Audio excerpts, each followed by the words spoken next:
jadi kali ini saya akan membacakan tentang cerita fiktif yang dibuat oleh kelompok 1 dari kelas 8B, beranggotakan dari absen 1 hingga absen 8, berjudul Di Balik Hilangnya Rembulan Malam. Alkisah, di sebuah kerajaan yang jauh di bulan sana, terdapat seorang putri cantik yang bernama Putri Rembulan. Putri Rembulan mempunyai banyak teman, yaitu peri-peri kecil yang juga tinggal di istana bulan. Putri Bulan mempunyai paras yang sangat cantik dan menawan. Setiap langkah Putri Rembulan selalu memancarkan cahaya yang sangat terang. Tak jauh dari kerajaan bulan, terdapat kerajaan matahari, yang juga mempunyai seorang putri cantik bernama Putri Mentari. Putri Mentari tak kalah cantik dengan Putri Rembulan. Namun sayangnya, Putri Mentari tak semenarik dan semenawan Putri Rembulan. Suatu ketika, raja dari kerajaan bulan mengirimkan undangan perjamuan kerajaan kepada kerajaan-kerajaan terdekat dari kerajaan bulan, seperti kerajaan matahari, kerajaan bintang, kerajaan Neptunus, kerajaan Uranus, dan juga kerajaan Saturnus. Setelah menerima undangan dari raja, para raja-raja pun mengajak pangeran dan putri kesayangan mereka. Di antaranya, yaitu raja dari kerajaan matahari mengajak Putri Mentari, dan raja dari kerajaan bintang mengajak pangeran Orion. Saat acara perjamuan berlangsung, banyak pangeran-pangeran yang tertarik pada paras yang dimiliki oleh Putri Rembulan. Tentu, Putri Mentari merasa cemburu akan hal itu. Dia merasa tersaingi, karena sebelum kedatangan Putri Rembulan, Putri Mentari lah yang terlihat mempesona di antara putri-putri yang lain. Suatu ketika, di tengah acara perjamuan, Putri Mentari mengajak Putri Rembulan untuk mengikutinya ke suatu tempat. "Wahai Putri Rembulan, maukah kau menemaniku ke suatu tempat? Saat ini aku merasa kurang nyaman di tengah keramaian ini," ajak Putri Mentari. Karena kebaikan dan ketulusan hatinya, Putri Rembulan tidak enak untuk menolak ajakan Putri Mentari. "Tentu saja Putri Mentari, memangnya kau mau mengajakku kemana? Perlukah ku ajak para teman-teman periku untuk menemani kita?" jawab Putri Rembulan. "Sepertinya tidak perlu, hai Putri Rembulan, cukup kita berdua saja," jawab Putri Mentari. "Baiklah kalau begitu, mari kita berjalan berdampingan ke tempat yang ingin kau tuju," balas Putri Rembulan. "Oh tidak, sepertinya lebih baik kau jalan terlebih dahulu. Karena kebetulan ini juga masuk kawasan kerajaanmu. Aku akan menyusulmu dari belakang," jawab Putri Mentari. "Baiklah," balas Putri Rembulan tanpa menaruh perasaan curiga kepada Putri Mentari. Sedangkan, di balik itu ada rencana jahat yang direncanakan oleh Putri Mentari terhadap Putri Rembulan. Setelah cukup jauh berjalan menjauhi istana, dengan posisi Putri Rembulan yang berada di depan untuk memimpin jalan, ketika Putri Rembulan hendak bertanya ke Putri Mentari seberapa jauh lagi mereka harus berjalan, tepat ketika ia ingin membalikan badan, saat itulah Putri Mentari menyekap Putri Rembulan dari belakang. Dan saat itulah Putri Rembulan tidak sadarkan diri.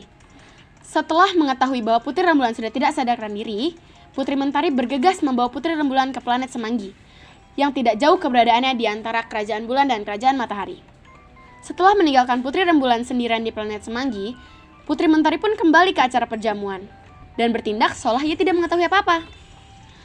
Tak lama dari kembalinya Putri Mentari, Pangeran Orion menyadari gerak-gerik aneh dari Putri Mentari. Namun, Pangeran Orion belum menyadari hal janggal apapun. Saat acara perjamuan berlanjut, saat ingin mencapai puncak acara yaitu berdansa bersama, para pangeran mulai mencari pasangan dansanya masing-masing.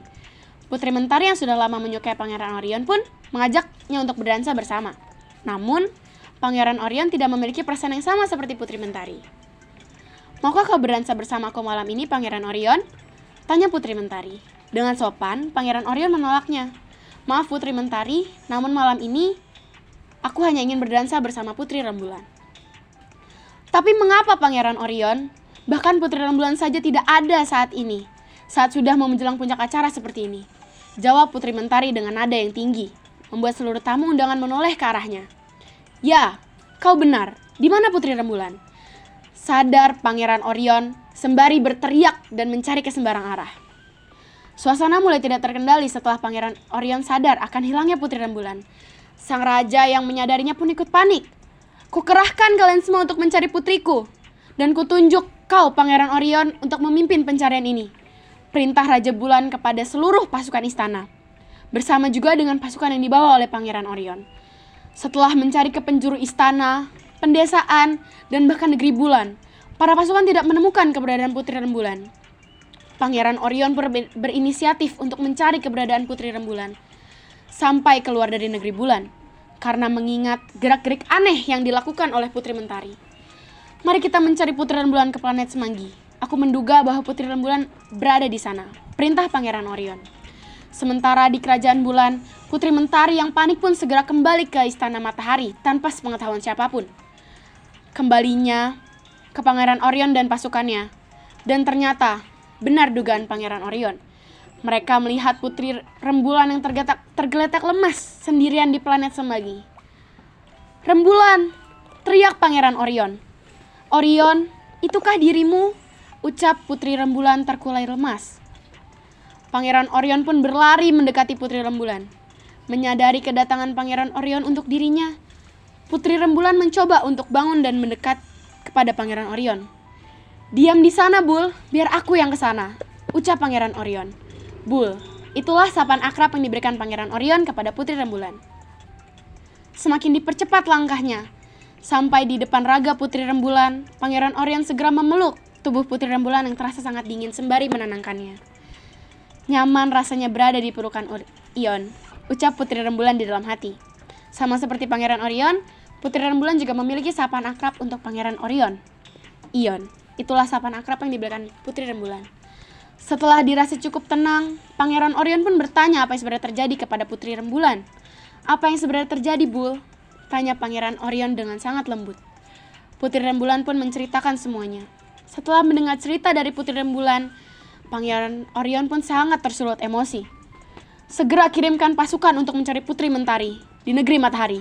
Ia pasti sudah kembali setelah menyadari kepergian kita untuk mencari Putri Rembulan," perintah Pangeran Orion. "Setelah menemukan Putri Mentari, segera bawa dia kembali ke kerajaan bulan. Aku dan Rembulan akan kembali terlebih dahulu ke sana." "Baik, Pangeran," seru pasukan dengan serentak. Sesampainya mereka berdua di negeri bulan, kedatangannya disambut oleh raja dan ratu dari kerajaan bulan, matahari, dan bintang yang sudah menunggu mereka kembali. Melihat kembalinya sang putri dan pangeran, raja dan ratu dari kerajaan bulan pun segera menghampiri dan bertanya apa yang sebenarnya terjadi. "Apa yang sebenarnya terjadi?" tanya ratu kepada Pangeran Orion karena melihat sang putri yang masih kelelahan untuk menceritakan semuanya. Pangeran Orion pun menceritakan semuanya, yang langsung didengar juga oleh raja kerajaan matahari. Mendengar cerita yang diberikan oleh Pangeran Orion, raja dan ratu matahari merasa bersalah sekaligus malu atas perbuatan yang dilakukan oleh putri mereka. Bersamaan dengan itu, para pasukan pun datang bersama Putri Mentari yang sudah berada dalam penjagaan ketat. "Apakah semua ini akibat ulahmu?" tanya Raja Mentari. "Ya, Ayahanda, aku merasa sangat iri kepada Putri Rembulan. Karena kedatangannya, semua pangeran hanya tertarik kepadanya, terutama Pangeran Orion. Aku sangat membenci itu.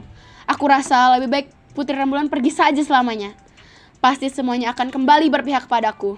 Hahaha, tertawa Putri Rembulan dengan sangat keras sembari menjelaskan kepada semuanya. Semua yang mendengar pun merasa kecewa kepada Putri Mentari.